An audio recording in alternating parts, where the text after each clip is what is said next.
ব্যবসা করা বিশ্বনবীর সুন্নত। তবে যারা ব্যবসা করতে দেয়া দাড়ি পাল্লাতে মানুষকে ওজন কম দেন, তাদের জন্য আল্লাহ সূরা ৩-৪টা সূরার মধ্যে নিষেধ করছেন যে তোমরা যদি ওজনে কম দেয় তাহলে তোমাদের জন্য দুর্ভিক্ষ আছে।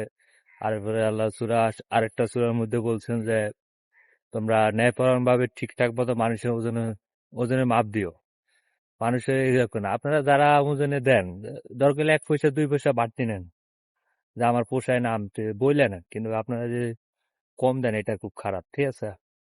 তো সেক্ষেত্রে হচ্ছে আল্লাহ সূরা ৩টা সূরা, সূরা আশুরা আছে, সূরা আনতাম আছে, সূরা বনি ইসরাইল আছে। এই ৩-৪টা সূরার মধ্যে আল্লাহ পাক ৩-৪ রকম ভাবে ওজনে কম দেওয়ার ব্যাপারে নিষেধ করছেন, এবং তাদের জন্য দুঃসংবাদ এটাও উনি বলে দিছেন।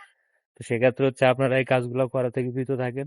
যারা ভবিষ্যতে ব্যবসা বাণিজ্য করবেন, তারা অবশ্যই আল্লাহ ন্যায়পরায়ণ ভাবে তিনি কি বলছেন ওগুলো ফলো করে মানুষের ওজনে কম দিবেন না। আশা করি আমার কথা বুঝতে পারছেন। যদি কোনো ভুল ত্রুটি থাকে, আপনারা কোরআন শরীফে ভালো করে আয়াতগুলো দেখবেন, তাহলে আপনারা বুঝতে পারবেন। আসসালামু আলাইকুম।